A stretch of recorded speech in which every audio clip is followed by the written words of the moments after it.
நடுவில் ஒரு புதுசாக கிளம்பியிருந்த டாக்டர் ராமதாஸ். இந்தியாவிலேயே நான் பார்த்த டாக்டர்லயே ஸ்டெத்தஸ்கோப்பை காதுல மாட்டாம கழுத்துல வச்சு மார்பு பார்த்த ஒரே டாக்டர் ஐயா அன்புமணி தான். ஒரு ஆர்வ கோளாறு, ஐயோ பிரஸ் எல்லாம் பாக்குது, நம்ம பிரஸ் சொல்லு ஐயா எடுத்து காதுல வைங்க, ஐயா எடுத்து காதுல வைங்க சொல்லிருக்கணும்ல. நீங்களும் என்ன பண்ணிருக்கணும், ஐயா எடுத்து காதுல வைங்க காதுல வைங்க சொல்லிருக்கணும். நீங்களும் நல்லா மாட்டாண்டா அப்படின்ட்டு அது கழுத்துல கிடக்குது, ஒரு மாரில் வச்சு பார்த்துனுக்கிறார். ஏன் டக் டக் டக் டக் அடிக்கலையா, அதையாவது யோசிக்கணும்ல.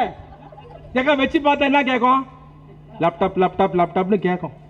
கேட்கலையே, காத்து தானே வருது, பேஷண்ட் டெட்டால. அப்படியாவது ஒரு டாக்டர் என்ன பண்ணணும், இதெல்லாம் யோசிங்க. எல்லாம் நடிப்புக்கா, எல்லாம் நடிப்பு. ஆனா உங்க வீட்டு புள்ள உதயநிதி நகரா இருப்பாரு, கக்கூஸ் கக்கூசா போறாரு. டெல்லியே வந்தாலும் கில்லியே வந்தாலும் 2026 திமுக தான் ஆட்சியை பிடிக்கும் என்பதை யாரும் மறந்து விடக் கூடாது. அதுவும் இந்த கையிலோட பெரியப்பா பாத்தியா, கையில கல்யாணம் ஆக கூடாது சதி பண்றான் பாரு. அந்த பெரியப்பா யார் தெரியுமா, எடப்பாடி பழனிசாமி. நீங்க உடனே திருப்பி கேட்கலாம், அப்ப கையில கொலை பண்ண பார்த்த அந்த டாக்டர் யாரு, அவர் தான் நரேந்திர மோடி. அவனுங்க 2 பேர் கையில வாழ உள்ள, இவனுங்க 2 பேர் எங்களை வாழ விட மாட்டானுங்க. அந்த மலை மேல இருந்து ஒரு பாறாங்கல் திடீர்னு உருண்டு வந்து ஒரு வீட்டு மேல விழுந்து 5 குழந்தைங்க செத்து போச்சு. பாரு அங்க சரியுது. எடப்பாடி பழனிசாமி அறிக்கை கூறார், ஏன் ஸ்டாலின் தடுக்கவில்லை, எதனா தடுக்கிறது. நான் ஸ்டாலினை கேட்கிறேன், நான் உதயநிதி கேட்கிறேன். நல்லா கேளு, நல்லா கேளு. ஆமா இப்படி ஏடி பண்ண அவரு டைலாக் கொடுக்கிறார். 26 அதிமுக ஆட்சி, இவனுக்கு சிரிப்பு தாங்க முடியல. 26 அதிமுக ஆட்சியை பிடிக்குமா? ஏக்கா நீங்க யார் யார் கரகடகாரன் படம் பாத்துக்கிறீங்க? ஒரு ஏல சசிகலா கிடக்குது, ஒரு ஏல பன்னீர்செல்வம் கிடக்குது, எடப்பாடி காம மட்டும் பூச்சி நிக்கிறாரு. எப்படியா காம நிக்கிறாரு, ஆட்சியை பிடிக்கும். நீ இந்த இலையே சேராது போல இருக்குது. எந்த நடிகர் வந்தாலும் நடுவில் வந்து மோடி ஒருத்தரியா, இந்த அண்ணாமலை ஒருத்தர், நாங்கள் ஊழல் வழக்கில் வெளியிடுவோம், சந்தோஷம் வெளியிடு. சரி, இங்க வந்து உடனே இந்த தமிழிசைன்னு ஒரு அக்கா தென்சென்னையில தாமரை மலர்ந்தே தீரும். எட்ல அதுக்கு என்ன பண்ண முடியும்? நான் அப்பதான் சொன்னேன், மலராது. அமித்ஷா தலையிலே மயிர் முளைத்தாலும் முளைக்குமே தவிர தமிழ்நாட்டில் தாமரை மலராதுன்னு சொன்னோம். இந்த கார்ல பைக் இந்த பிரச்சாரம் இருந்தவன் ஆப்கி பார் அப்படின்னா எதிர்க்கிற பிள்ளைங்க என்ன தெரியும், நம்ம வீட்டு பிள்ளைங்க. ஆப்கி பார், அவன் choco bar choco bar choco bar, ஓத்தா tension ஆயிடும். சாக்கோ பாரா டேய், ஆனா இறங்கி போறப்ப உண்மையை சொல்லிட்டு போனார். மயிர்ல கூட ஜெயிக்க மாட்டீங்க. நடிகையின் கல்யாணத்துக்கு கோவாக்கு போக தெரிந்த உங்களுக்கு கடலூருக்கும் திருவண்ணாமலைக்கும் விழுப்புரத்துக்கும் தர்மபுரிக்கும் போக தெரியாதா? நீங்க திமுக குறை சொல்லுவீங்களா? வந்தவங்க கூட்டணி அதிகாரத்திலே பங்கு, நீ சொன்னா நாக்க தொங்க போட்டு ஓடி வருதுக்குன்னா தமிழ்நாடு அரசு கட்சியில் அவ்வளவு கேவலமா? அப்பதான் சொல்லுவாங்க, நீ எந்த வேஷம் போடுறடா, நான் கொண்டைய மறைக்க மறந்துடுறீங்கன்ட்டு. நீங்க ஒருத்தங்க சீமான் சாமான்ட்டு தமிழை காப்பு எங்க காக்குறது? விஜயலட்சுமி தேர்ந்துக்குது, இவர் தமிழை காப்பாத்துறதா? அது பெருங்காயம் மாதிரி போயிடுச்சு அந்த கட்சி. நான் வர சொல்ல ஆனந்தம் புக்கு படிச்சுட்டு வந்தேன் வண்டியில வர்ற போது. இந்த வாரம் தான் கடைசியா படிச்சேன். இனிமே ஆனந்தம் படிக்க மாட்டேன், நீங்களும் படிக்காதீங்க. அந்த ஆனந்தம் ஒரு துணுக்கு செய்தி இருந்தது. என்னன்னா, நீண்ட நேரம் கை தட்டினா ஆயில் கூடுமா. என்ன சொல்லிருக்க டாக்டர், கை தட்டினா ஆயில் கூடும். இப்ப நீண்ட நாள் உயிர் வாழணும்னு நினைக்கிறோம், எல்லாரும் கை தட்டுங்க பார்க்கலாம். பாதி பேர் கை தட்டல.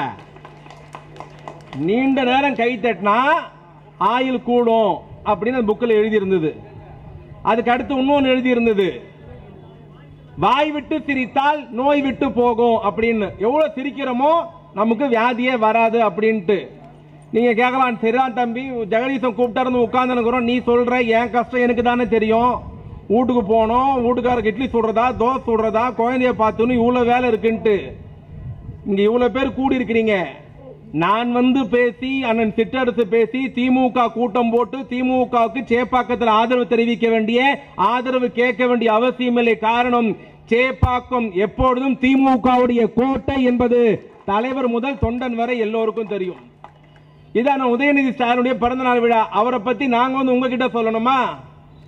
இந்தியாவில் ஒரு அரசியல் தலைவர், ஒரு சட்டமன்ற உறுப்பினர், ஒரு அமைச்சர், ஒரு தொகுதி மக்களுக்கு அதிக நலத்திட்ட உதவி கொடுத்தாருன்னு சொன்னா அது எங்க அண்ணன் உதயநிதி ஸ்டாலினை தவிர வேறு யாருமே இருக்க முடியாது. கண்கூடா பார்த்து கொண்டிருக்கிறோம். இந்த தொகுதியில் ஏறத்தாழ ஒரு 600-800 பேருக்கு கல்வியில, ஸ்கூல்ல படிக்கிற குழந்தைங்களுக்கு, காலேஜில் படிக்கிற குழந்தைங்களுக்கு உதவித்தொகை வழங்குகிற ஒரே சட்டமன்ற உறுப்பினர் உங்கள் வீட்டு பிள்ளை அண்ணன் உதயநிதி ஸ்டாலின். மறுக்க முடியாது. இன்னைக்கு அரசியல் பரபரப்பு. என்ன பரபரப்பு? திமுக ஆட்சி கொண்டு 3.5 வருடம் இருக்கிறது. இன்னும் 1.5 வருடம் பாக்கி இருக்கிறது. ஆனால் திடீரென்று ஒரு நடிகர் கட்சி ஆரம்பித்திருக்கிறார். எல்லாம் யூடியூப்ல, எல்லாம் டிவியில, எல்லாம் பத்திரிகையில எல்லாம் திருப்பி கேட்கிறான். டீ கடை முதல் ஹோட்டல் வரை ஒரு முணுமுணுப்பு இருக்கிறது, ஒரு பேச்சு இருக்கிறது. என்னன்னா, நடிகர் கட்சி ஆரம்பித்திருக்கிறார். அடுத்து யார் ஆட்சிக்கு வருவா? திமுக ஆட்சி தக்க வைத்துக் கொள்ளுமா? கோட்டைக்கு யார் போவா? கோட்டையில் யார் நிரந்தரமா இருப்பா? தேர்தல் முடிவு எப்படி இருக்கும்? யாருக்கு 2வது இடம்? யார் டெபாசிட் இழப்பா? யார் மக்கள் ஆதரவு பெறுவான்ட்டு எல்லாரும் பேசிட்டு இருக்கிறான்.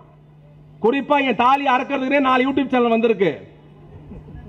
ஏதாவது போடணும்ட்டு அந்த யூடியூப் சேனல்காரங்க தான் அதிகமா இன்னைக்கு அந்த நடிகரை பூஸ்ட் பண்றாங்க. இது சேப்பாக்கம் தொகுதி. சிற்றரசு இருக்கிறார், மதன் மோகன் இருக்கிறார், ஜெகதீசன் இருக்கிறார், கோபி இருக்கிறார், பிரபாகரன் இருக்கிறார், பாலச்சந்திரன் இருக்கிறார், மகேஷ் இருக்கிறார். உங்களை வைத்துக் கொண்டு சொல்கிறேன், யார் வந்தாலும், எந்த நடிகர் வந்தாலும், ஏன் இன்னும் ஒரு படி மேல போய் சொல்றேன், டெல்லியே வந்தாலும், கில்லியே வந்தாலும் 2026 திமுக தான் ஆட்சியை பிடிக்கும் என்பதை யாரும் மறந்துவிடக் கூடாது. யார்கிட்ட கதை அலக்கிறீங்க? இன்றைய துணை முதலமைச்சர் உங்க வீட்டு பிள்ளை உதயநிதி ஸ்டாலின் எங்க இருக்கிறார்? ஹோட்டல்ல இருக்காரா? சினிமா ஷூட்டிங்ல இருக்கிறாரா? வெளிநாட்டில் இருக்கிறாரா? இல்லை. சென்னை மாநகர மக்கள் கரையோடு வசிக்கக்கூடிய, கரையை பாதிக்கப்படக்கூடிய செம்பரப்பாக்கர் ஏணி ஏரியை ஆய்வு செய்து கொண்டிருக்கிறார் தமிழ்நாட்டின் துணை முதலமைச்சர் அண்ணன் மு.க. ஸ்டாலின். கட்சி ஆரம்பித்த நடிகர் எங்க இருக்கிறார்?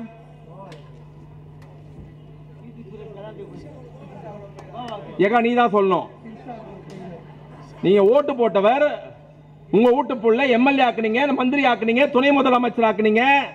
பெருமையோடு சொல்லட்டுமா, இது அவருடைய கூட்டன்றக்காக சொல்லல, பேசுற சைதை சாதிக் திமுக தொண்டன்புக்காக சொல்லல.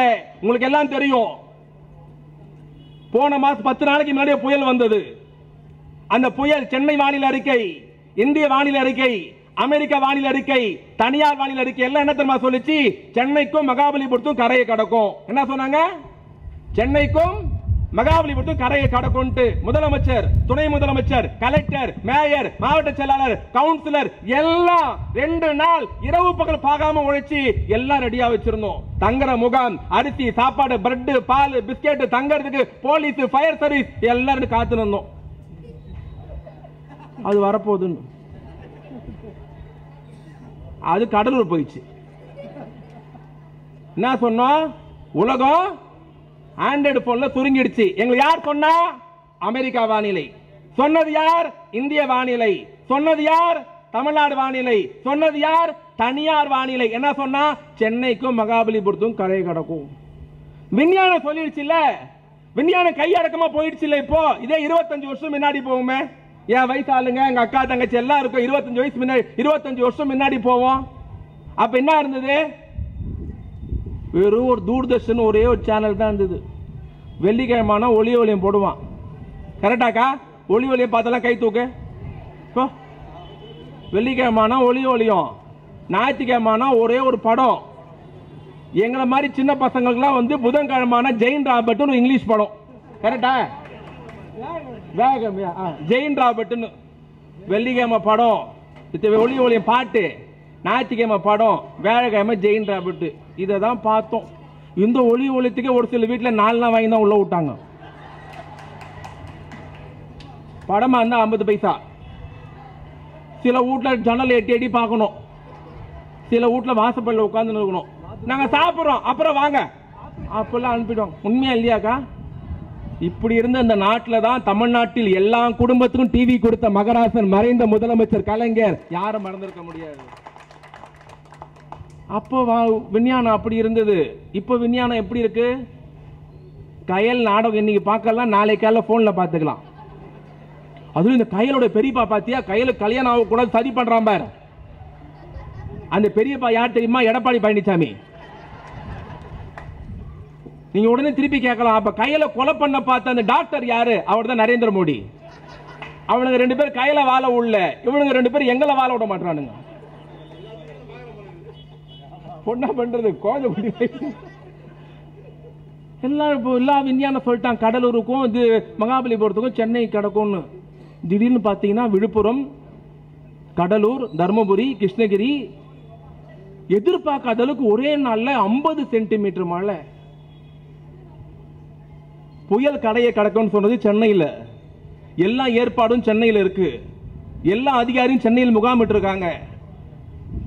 கடலோர படை, அதிவிரைவு படை, மீட்பு படைன்னு எல்லாம் ரெடியா இங்க இருக்கு. ஆனா யாருமே எதிர்பார்க்காம இயற்கை என்ன சொல்ல வருது? நீ எவ்வளவுதான் விஞ்ஞானம் வளர்ந்திருந்தாலும் நான் தாண்டா தீர்மானிக்கணும்ட்டு இயற்கை அதனுடைய வேலையை. அதுலயும் இப்போ 10 நாள் முன்னாடி போன புயலை சாதாரணமா நினைக்காத. எவ்வளோ புயலை விஞ்ஞானி பார்த்திருப்பான், இந்த மாதிரி புயலை பார்த்திருக்க மாட்டான். பாண்டிச்சேரியில் போய் 2 நாள் ரெஸ்ட் எடுத்துட்டு போயிடுது. நம்ம தான் பாண்டிச்சேரி போவோம் ஜாலியாகிறதுக்கு. புயல் 2 நாள் ரெஸ்ட் எடுத்துட்டு போயிடுது பாண்டிச்சேரியில். கடலூர்ல மலை, விழுப்புரத்துல மலை, கிருஷ்ணகிரியில மலை, தர்மபுரியில சாதாரண மலை இல்ல, 50 சென்டிமீட்டர் மலை. 28 பேர் செத்து போயிட்டா. 2000 வீடு இடிஞ்சு போச்சு. 1 லட்சம் ஏக்கர் விவசாயம் நாசமா போச்சு. ஏறத்தாழ 1000-2000 மாடு, ஆடு, கோழி செத்து போச்சு. ஒரு 2 லட்சம் பேரை முகாம்ல தங்க வைக்கிறோம். அரசாங்கம் துணை முதலமைச்சர் ஓடுறார், முதலமைச்சர் ஓடுறார், 5 அமைச்சரை போடுறாங்க, 15 அதிகாரிங்க ஓடுறாங்க, டெப்டி கலெக்டர் எல்லாம் முகாமிட்டு இருக்கிறாங்க. இதை விட உச்சக்கட்ட கொடுமை தெரியுமா? புயல் இங்க வரனா மழை அங்க பெஞ்சுது. ஆனா யாருமே எதிர்பார்க்காத இன்னைக்கு கார்த்திகை தீபம் திருவண்ணாமலை மலையில 2880 அடி உயரத்தில் இன்னைக்கு தீபம் ஏற்றப்பட்டிருக்கிறது. அந்த மலை மேல இருந்த ஒரு பாறாங்கல் திடீர்னு உருண்டு வந்து ஒரு வீட்டு மேல விழுந்து 5 குழந்தைங்க செத்து போச்சு. யாருமே எதிர்பார்க்கல, யாருக்குமே தெரியாது. புயல் இங்க வரணும்னா மழை அங்க பெய்யுது, பாறை அங்க சரியுது. எடப்பாடி பழனிசாமி அறிக்கை கூறார், ஏன் ஸ்டாலின் தடுக்கவில்லை? எதனா தடுக்கிறது? பாறைவா? அரசியல் அறிவு வேணா, ஒரு ஆவரேஜ் அறிவு இருக்க வேணாவா? குழந்தை செத்து போச்சு. 5 குழந்தைங்க, 2 பெரியவங்க. பெரியவர்களே, தாய் மகளே, 30ஆம் தேதி மழை, 29 நைட்ல இருந்து மழை பெய்யுது. உங்க வீட்டு பிள்ளை தமிழ்நாட்டின் துணை முதலமைச்சர் 30ஆம் தேதி மதியானம் வீட்டை விட்டு கிளம்பினார். 6 நாள் கொட்டுகிற மழையில், முழங்கால் சேரில், வெள்ளத்தில் 6 நாள் 5 மாவட்டத்திற்கும் போய் ஆறுதல் சொல்லி நிவாரணம் தந்து நான் இருக்கிறேன், கவலைப்படாதீங்க சொன்ன தலைவன் உதயநிதி ஸ்டாலின் அந்த மக்களின் நம்பிக்கையாக திகழ்ந்தார். ஐயா நடிகர் அவர்களே, உங்களிடத்தில் பணிவோடு கேட்கிறேன். கட்சி ஆரம்பிச்சீங்க, டயலாக் பேசுனீங்க. நான் கேட்கிறது, தமிழ்நாட்டின் துணை முதலமைச்சர் 6 நாள் சேத்துல நடக்கிறார். நீங்க இந்த 6 மாவட்டத்துக்கு போக வேண்டாம். 1 லட்சம் ஏக்கர் விவசாயத்தை பார்க்க வேண்டாம். 28 பேர் செத்து போயிட்டானே அங்க போக வேண்டாம். பாதிக்கப்பட்ட குடும்பத்தை பார்க்க வேண்டாம். மழை ஏன் உங்க கார் டயர் மழை தண்ணியில் நடக்க போவாதா? ஏன் உங்க கால் சேர்ல படாதா? படக்கூடாதா? நீங்க அங்கெல்லாம் போவேனா ஐயா? திடீர்னு அந்த மழை பாறை ஊழ்ந்து 5 குழந்தைங்க செத்து போச்சு தெரியுமா? அந்த குழந்தைங்க இளவு வீட்டுக்கு போயிருக்கலாம்ல. பாறை விழுந்துருச்சு, உள்ள இருக்கிறாங்களா இல்லையா, யார் இருக்கா எதுவும் தெரியாது. குறுகலான சந்து, ஜேசிபி போக முடியல, சரிஞ்சுக்கிட்டே இருக்கு, மழையும் பெஞ்சிட்டு இருக்கு. அவங்கள மீட்கிறதுக்கு 18 மணி நேரம் ஆச்சு. நான் பெருமையோடு சொல்கிறேன், அந்த 18 மணி நேரமும் அங்கேயே உட்கார்ந்து இருந்த தலைவன் உதயநிதி ஸ்டாலின் என்பதை யாரும் மறந்துவிடக் கூடாது. ஆனா காப்பாற்ற முடியல, பணமா தான் வெளியே எடுத்தோம். ஐயா, நடிகையின் கல்யாணத்துக்கு கோவாக்கு போக தெரிந்த உங்களுக்கு கடலூருக்கும் திருவண்ணாமலைக்கும் விழுப்புரத்துக்கும் தர்மபுரிக்கும் போக தெரியாதா? நீங்க திமுக குறை சொல்லுவீங்களா? நீங்க வந்து திமுக கூட்டணி உடைப்பு பாருங்க. இவரு கட்சி ஆரம்பிச்சிட்டார், இவருக்கு பலம் புடிங்கிட்டு அடிக்குது. இப்போ கொஞ்சமெல்லாம் இல்ல, புடிங்கிட்டு அடிக்குது. அவரே மேலையில சொல்றாரு, ஆட்சி அமைத்து விடுவோம், இருந்தாலும் வந்தவங்க ஏதாவது கொடுக்கணும்ல, பிச்சை போடுறாரு. வந்தவங்க கூட்டணி அதிகாரத்திலே பங்கு. நீ சொன்னா நாக்க தொங்க போட்டு ஓடி வருதுக்குன்னா தமிழ்நாடு அரசியல் கட்சிகள் அவ்வளவு கேவலமா? யோசிக்க வேண்டாமா? நான் பணிவோடு கேட்பது, ஐயா அம்பேத்கருடைய புத்தக வெளியீட்டு விழாவிலே நடிகர் பேசுகிறார். என்ன பேசணும்? இந்த புத்தகத்தை படித்தேன், புத்தகம் பிரமாதமா இருந்தது, இந்த கட்டுரை நல்லா இருந்தது, இந்த செய்தி நல்லா இருந்தது, இந்த கருத்து நல்லா இருந்தது, இதை வரவேற்கிறேன், ஆதரிக்கிறேன், இதை இந்தியா ஃபுல்லா கொண்டு போகணும், தமிழ்நாட்டு இளைஞர்கள் படிக்கணும், அம்பேத்கர் வழி நடக்கணும், அம்பேத்கர் சித்தாந்தம் பிடிக்கும், கொள்கை பிடிக்கும், அப்படிலாம் பேசியிருந்தா நான் அவனை பத்தி இங்க பேச போறேன். நீங்க என்ன பேசுறீங்க, என்ன சொல்றீங்க? உங்களால் மத்திய ஒன்றிய அரசை குறை சொல்ல முடியுதா? பாஜக அரசை கண்டிக்கிற துணிச்சல் தைரியம் உங்களுக்கு இருக்கா? இன்னைக்கு ஒரு பிளைட்ல போயிருக்கீங்க, தனியார் பிளைட், நான் சொல்லல, யூடியூப் சொல்லுகிறது, தனியார் தொலைக்காட்சிகள் சொல்லுகிறது, பத்திரிகைகள் சொல்லுகிறது. நீங்கள் போன தனியார் விமானம் யாருடையது? கூட போனவர் யார் யார்? பாஜக இருக்கிற முக்கிய நிர்வாகிகளுக்கு என்ன தொடர்பு? இன்னைக்கு சமூகத்தில் கேள்வி கேட்கிறார்கள். பெரியவர்களை, தாய்மார்களே, ஒரு படத்தில் கவுண்டர் வடிவேல் கேட்பார், எந்த வேஷம் போட்டு வந்தாலும் கண்டுபிடிச்சிருங்களா, எப்படா கண்டுபிடிக்கிறீங்கன்ட்டு. அப்பதான் சொல்லுவாங்க, நீ எந்த வேஷம்லாம் போடுறடா, நான் கொண்டைய மறைக்க மறந்துடுறீங்கன்ட்டு. அந்த மாதிரி ஒரு கொண்டைய மறைக்க மறந்துடுறாரு. நான் இன்னைக்கு சொல்றேன் கேட்டுக்கோ. எங்க சகோதரி பேசுற போது சொன்னாங்க, சிவாஜியிலிருந்து நேற்று சரத்குமாரையும் கட்சி ஆரம்பிச்சாங்க, அவங்களாலையும் ஒன்றும் பண்ண முடியலன்ட்டு. இந்த இயக்கம் சாதாரண இயக்கம் அல்ல. நேற்று பெய்ந்த மழையில் இன்னைக்கு முளைத்த காளான் அல்ல. 62 சம்பத் பிரிந்தார், 72 எம்ஜிஆர் பிரிந்தார், 82 நாவலர் பிரிந்தார், 92 வைகோ பிரிந்தார். எமர்ஜென்சியை பார்த்தோம், தடாவை பார்த்தோம், பொட்டாவை பார்த்தோம், நெருக்கடியை பார்த்தோம், எதிர்கட்சியாக பார்த்தோம், போராட்டத்தை பார்த்தோம், துப்பாக்கி சூடு பார்த்தோம், ஜெயிலை பார்த்தோம், ரத்தத்தை பார்த்தோம், வெட்டுக்காயத்தை பார்த்தோம். இத்தனை பார்த்தோம். இந்த இயக்கத்தை எந்த கொம்பனாலும் தொட்டு கூட பார்க்க முடியவில்லை. காரணம், இங்க உட்கார்ந்து இருக்கிற தொண்டன் ஆட்சி அதிகாரத்தில் இருந்தாலும் இல்லாவிட்டாலும், கோட்டையில் இருந்தாலும் இல்லை என்று சொன்னாலும், கருப்பு சிவப்பு வேட்டியை கட்டிக்கொண்டு, கருப்பு சிவப்பு துண்டை போட்டுக்கொண்டு, பிச்சைக்காரங்க செத்தாலும் திமுக கட்சிக்காரங்க சாகணும் உணர்வோடு பணியாற்றுகிற தொண்டன் இருக்கிற இயக்கம் திராவிட முன்னேற்ற கழகம். இந்த இயக்கத்தை அழிச்சிட முடியுமா? இன்னொருத்தர் இருக்கிறார், எடப்பாடி பழனிசாமி. நான் ஸ்டாலினை கேட்கிறேன், நான் உதயநிதி கேட்கிறேன், நல்லா கேளு, நல்லா கேளு. ஆமா, இப்படி டிவி ஏடி பண்ண அவரு டைலாக் கொடுக்கிறார். 26 அதிமுக ஆட்சி, எனக்கு சிரிப்பு தாங்க முடியல. 26 அதிமுக ஆட்சியை பிடிக்குமா? ஏக்கா, நீங்க யார் யார் கரகடகரம் படம் பாத்துக்கிறீங்க? பார்த்தவங்க எல்லாம் கை தொட்டு, நீங்க நல்லா இருக்கும், நான் கை தட்ட சொல்றேன், தட்டுங்க. அது ஒரு சீன் வரும் கரகடக்காரன்ல, செந்தியிலும் கவுண்டர் மணியை சேர்ந்து ஒரு சிகப்பு கலர் காரை தள்ளின்னு போவாங்க. ஞாபகம் வந்துச்சா? என்ன டப்பாக்கார வச்சுக்கிற விட்டு தொலைக்காம கம்பெனி மானம் போகுதுன்னு ராமராஜன் சொல்லுவார். அப்ப கவுண்டர் மணி சொல்லுவார், என்ன தம்பி இவ்வளவு சாதாரணமா சொல்லிட்டீங்க, இந்த காரை யார் யார் வச்சிருந்தா தெரியுமான்னு பட்டியல் போடுவார். அப்ப சொல்லுவார், அந்த காரை கவர்ச்சி நடிகை சொப்பன சுந்தரி வச்சிருந்ததுன்னு. செந்தில் காதுல போய் கேட்பார், அண்ணே இப்ப சொப்பன சுந்தரி யாருன்னு வச்சுனுங்கிறாங்கன்ட்டு. அந்த மாதிரி இப்ப அதிமுக யாரு வச்சுனுங்கிறான்னு அவங்க கட்சிக்காரங்க தெரியாது. ஒரு இலை சசிகலா கிடக்குது, ஒரு இலை பன்னீர்செல்வம் கிடக்குது, எடப்பாடி காம மட்டும் பூச்சி நிக்கிறாரு. எப்படியா காம நிக்கிறாரு, ஆட்சியை பிடிக்கும். நீ இந்த இலையே சேராது போல இருக்குது. எப்படியா இதுவே சேராது போல இருக்குது. இவரெங்க ஆட்சியை பிடிக்கிறது? இன்னைக்கு சொல்ற, எழுதி வச்சுக்கோ, கூட்டணி ஓடு எந்த நடிகர் வந்தாலும் நடுவில் மோடி ஒருத்தரியா, இந்த அண்ணாமலை ஒருத்தன், நாங்கள் ஊழல் வழக்கில் வெளியிடுவோம். சந்தோஷம், வெளியிடு. சரி, இந்த எம்பி எலெக்ஷன் வந்து மாவட்டத்தில் சொன்னார், தயாநிதி மாறன் அமோக வெற்றி பெற்றார், அவர் அமோக வெற்றி பெறுவதற்கு இந்த சேப்பாக்கம் முக்கிய காரணம் அப்படின்னு திட்ட சொன்னார். எம்பி எலெக்ஷன் வந்தது, ரிப்போர்ட்லாம் உளவுத்துறை ரிப்போர்ட்லாம் கொடுத்தது ஐயாக்கு, மோடி ஐயாக்கு. ஐயா, பிஜேபி கண்டிஷன் சரியில்லை. இங்க வந்து உடனே இந்த தமிழிசைன்னு ஒரு அக்கா டென்ஷன்ல தாமரை மலர்ந்தே தீரும். எட்ல அதுக்கு என்ன பண்ண முடியும்? நான் அப்பதான் சொன்னேன், மலராது மலராது. ஏன் மலராதுன்னா, அமித்ஷா தலையிலே மயிர் முளைத்தாலும் முளைக்குமே தவிர தமிழ்நாட்டில் தாமரை மலராதுன்னு சொன்னோம். கேட்க மாட்டேன்ட்டான். உடனே உளவுத்துறை ரிப்போர்ட் போட்டான், ஐயா பலவீனமாகுதுன்ட்டு. ஒன்றிய அமைச்சர், தலைமை அமைச்சர் நரேந்திர மோடி அவர்கள் 9 முறை தமிழ்நாட்டுக்கு பிரச்சாரத்துக்கு வந்தார். எத்தனை முறை? 9 முறை. உள்துறை அமைச்சர் அமித்ஷா வந்தார். 2 மாநில முதலமைச்சர், 4-5 மாநில முதலமைச்சர் வராங்க. 20 மத்திய அமைச்சர் வந்தாங்க. எல்லா நடிகையும் கூட்டணும் வந்தாங்க. பிஜேபிக்கு பிரச்சாரம். கடைசி 2 நாள் திருப்பி உளவுத்துறை ரிப்போர்ட் கொடுத்தது, ஐயா செல்ஃப் எடுக்கல. உடனே திருப்பி அவர் என்ன பண்ணார், ஆனா உண்மையை சொல்லுங்க, அவருடைய விடாமுயற்சியை பாராட்டணும். உடனே அவர் என்ன பண்ணார், ஒரு ரோட் ஷோ ஏற்பாடு பண்ணுங்க. ரோட் ஷோ என்னன்னா ஓபன் ஜீப்ல கையாட்டின வர்றது. எங்க ரோட் ஷோ ஏற்பாடு பண்ணாங்கன்னா பனங்கல் பார்க் இருக்குல்ல, பனங்கல் பார்க்ல இருந்து தேனாம்பேட்டை சிக்னல் வரைக்கும் ஒரே ரோடு.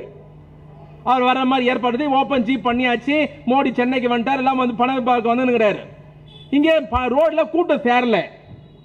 உடனே பதறாங்க, கூட்டம் சேரணுமே, பிரைம் மினிஸ்டர் வந்துட்டாரு, அசிங்கமா போயிடும்ட்டு கடகட ஏதோ அஜால் உஜால் எல்லாம் பண்ணி ஆளுக்கு 1000 ரூபாய் கொடுத்து கூட்டத்தை நிக்க வச்சிட்டாங்க. அப்படியே மோடி வராரு, அப்படியே பனங்கல் பார்க்ல இறங்கினாரு, கார்ல ஏறினாரு, இப்படி கையாட்டினார். மோடி டெல்லியில, பீகார்ல, ஒரிசால, ராஜஸ்தான்ல, உத்தரப்பிரதேசத்துல, இமாச்சல்ல இங்கெல்லாம் ரோட் ஷோ பண்ணாருன்னா 2 பக்கம் ஜனம் இருக்கும். வடநாட்டில் செல்வாக்குள்ள கட்சி. மோடி கார்ல போவார். அப்போ ஒரு கோஷம் போடுவாங்க, மோடி வண்டியில இருந்து எதிரில் இருக்கணும் கோஷம் போடணும். என்ன கோஷம்னா, மோடி வண்டியில கோஷம் போடுவாங்க, ஆப்கி பார் அப்படின்னுவாங்க. கீழே நிக்கிறவன் சார் தூ பார் அப்படின்னுவான். இது டெல்லியில, யூபியில, ராஜஸ்தான்ல ஆப்கி பார் சார் தூ பார்னு. இங்க வந்துட்டார், கார்ல ஏறினார், இப்படி கை காட்டினார். இந்த கார்ல பைக் இந்த பிரச்சாரம் இருந்தவன் ஆப்கி பார் அப்படின்னா எதிர்க்கிற பிள்ளைங்களுக்கு என்ன தெரியும், நம்ம வீட்டு பிள்ளைங்க. ஆப்கி பார், அவன் choco bar choco bar choco bar, ஓத்தா tension ஆயிடும். சாக்கோ பாரா,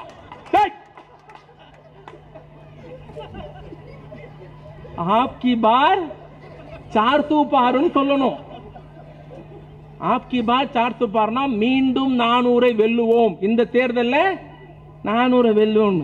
இதே பார்த்துது, இது சாக்கோ பார்னோ டென்ஷன் ஆயிட்டார். ஆனா இறங்கி போறப்ப உண்மையை சொல்லிட்டு போனார், மயிரில் கூட ஜெயிக்க மாட்டீங்க.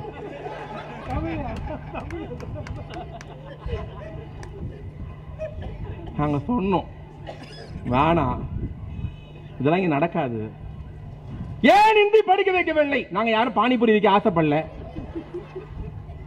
யாரும் பான்பரா கடை வைக்க ஆசைப்படல. நாங்க படிக்கிறோம், ஏன் ஹிந்தி படிக்கல ஹிந்தி படிக்கலன்னு கேட்கறான். 2019 முதல் முறை 39 ஜெயிச்சோம்ல, எல்லா எம்பி பார்லிமெண்ட் போனாங்க, எல்லாம் பொறுப்பேற்றுனாங்க. தயாநிதி மாறன் போனாரு, கலைஞர் ஓங்குங்க, பெரியார் புகழ் ஓங்குங்க, அண்ணா புகழ் ஓங்குன்னு சொல்லிட்டு வந்துட்டார். எல்லாரும் எம்பியும் இப்படியே போனாங்க, தமிழ் வாழ்க தமிழ் வாழ்க தமிழ் வாழ்க தமிழ்லயே பதவி ஏத்துக்கினாங்க.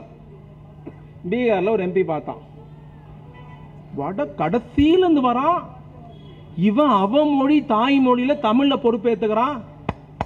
பீகாரி, டெல்லிக்கு பக்கத்தில் இருக்கிறேன், அப்ப நான் என் மொழியில பொறுப்பேற்ற கூடாதுன்னு அவன் பேரை கூப்பிட்டாங்க. அவர் கெத்தா அப்படி ஜுப்பாவை போட்டுக்கின்னு நேரா சபாநாயகர் முன்னாடி வந்தார். வந்து அவருடைய மொழியில போஜ்பூரியில பதவி ஏத்துக்கினார். உடனே சபாநாயகர் நில்லுங்க, என்ன மொழினார், ஹமாரி போஜ்பூரி ஹே அப்படின்னா. அதெல்லாம் ஏத்துக்கூடாது, ஒன்னு ஹிந்தியில ஏத்துக்கோ இல்ல இங்கிலீஷ்ல ஏத்துக்கோன்னா. அவன் திமிரு பிடிச்சவன். அவன் என்ன சொன்னான் தெரியுமா, அவன் மட்டும் தமிழ்நாட்டில இருந்து வந்து தமிழ்ல ஏத்துப்பான், நான் ஏன் தாய்மொழியில ஏத்துக்க கூடாதான்னா. அப்ப சபாநாயகர் சொன்னாரு, அவன் பேசுற தமிழ் மொழி 9வது அட்டவணையில் மத்திய சர்க்காரில் சேர்க்கப்பட்டிருக்கிறது, உன் மொழி சேர்க்கலடா, ஏத்துக்க முடியாதுடான்னா.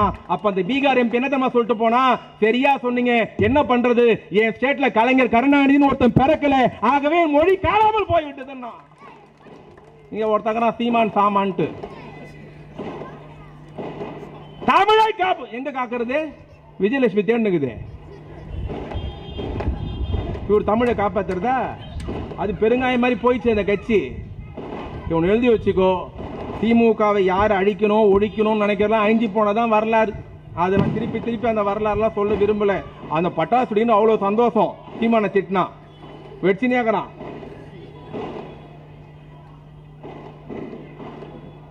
ஒரு பக்கம் நடிகர் வந்துட்டார், ஒரு பக்கம் எடப்பாடி பழனிசாமி, ஒரு பக்கம் சீமானு, என்னென்னவோ பண்ணு வராங்க.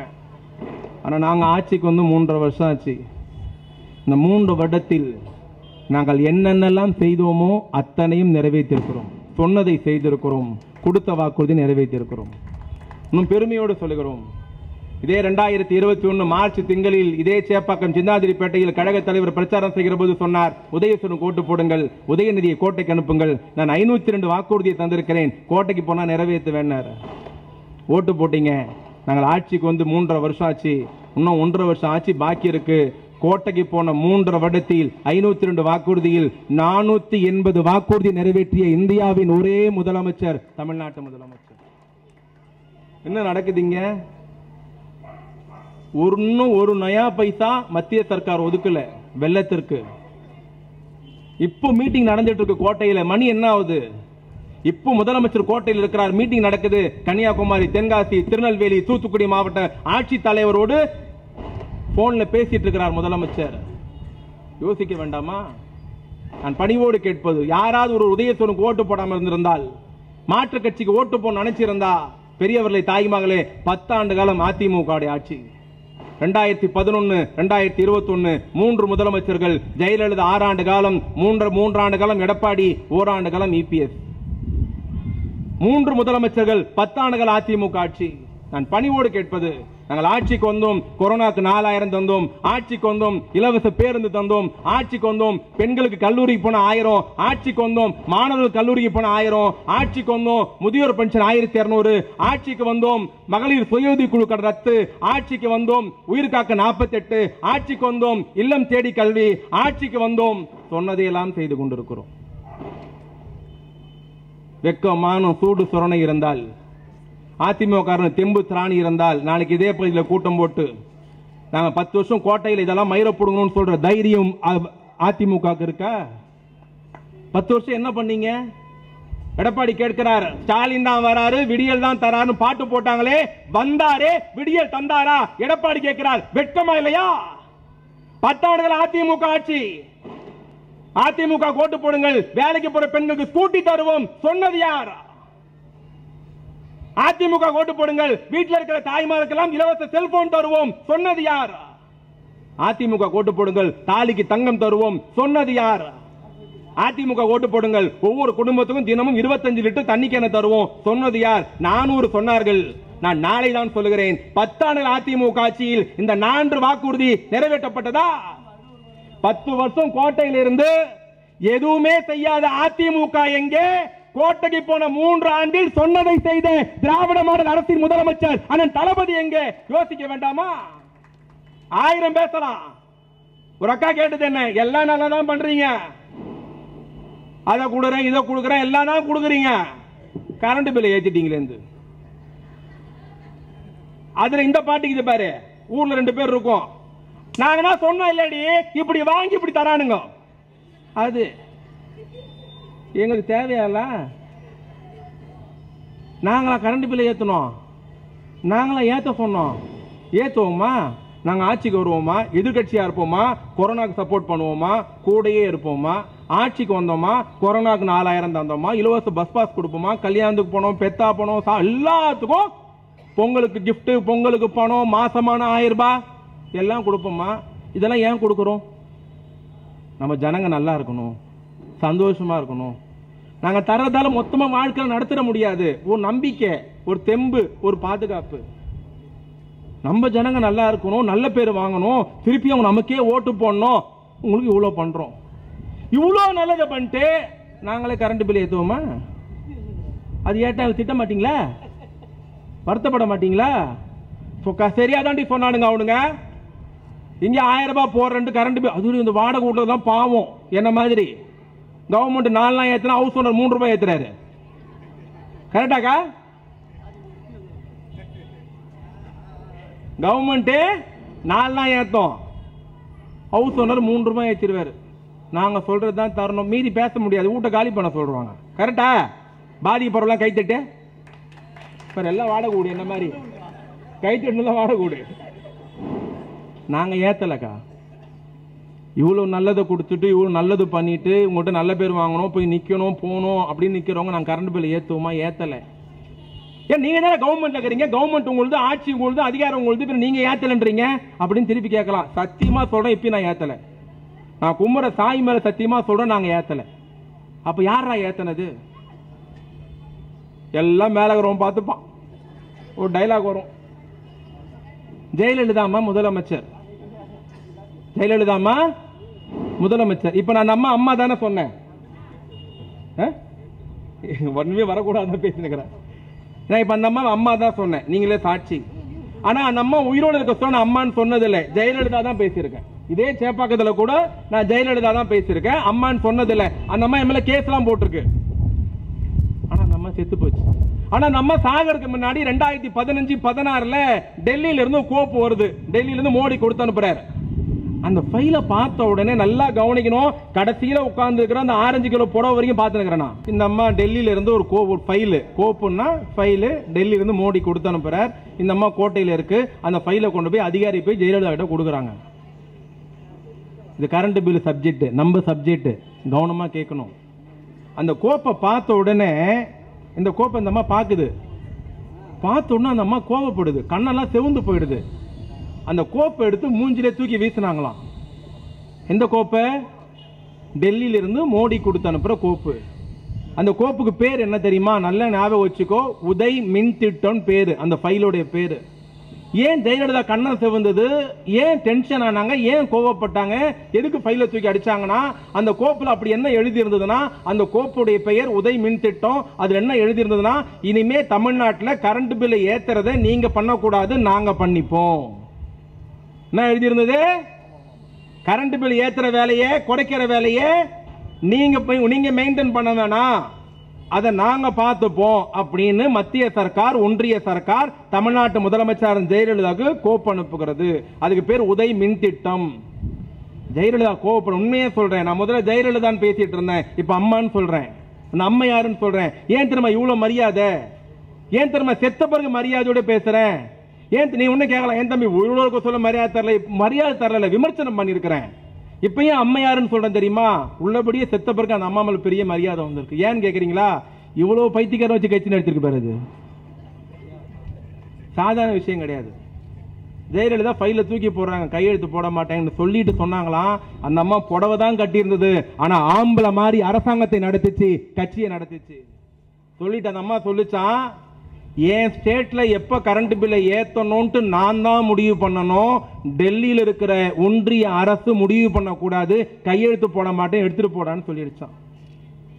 இப்ப சொல்ல அந்த அம்மா ஆம்பளை தானே? மோடி கொடுத்த அமைச்ச கோப்புல ஃபைல்ல கையெழுத்து போட மாட்டேன், உதய் மின் திட்டத்தில் தமிழ்நாடு அரசு இணையாதுன்னு சொன்னது ஒரு ஆண்மையான முடிவு. அந்த அம்மா செத்து போச்சு 2016. ஏன் செத்துது, எப்படி செத்துது, எப்படி கீழே ஊந்தது, என்ன ஆச்சு, ஏதாச்சுலாம் செத்து போச்சு.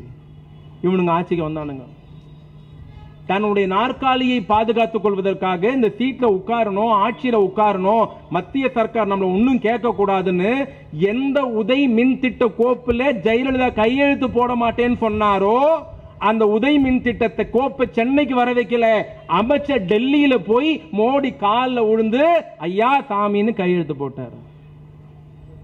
இந்த கோப்புல என்ன எழுதி இருந்தது? கரண்ட் பில்ல நாங்க தான் ஏத்துவோம். ஜெயலலிதா என்ன சொல்லிச்சு? கையெழுத்து போட மாட்டேன், கிளம்புச்சு. மகராசனுக்கு வந்து என்ன பண்ணானுங்க?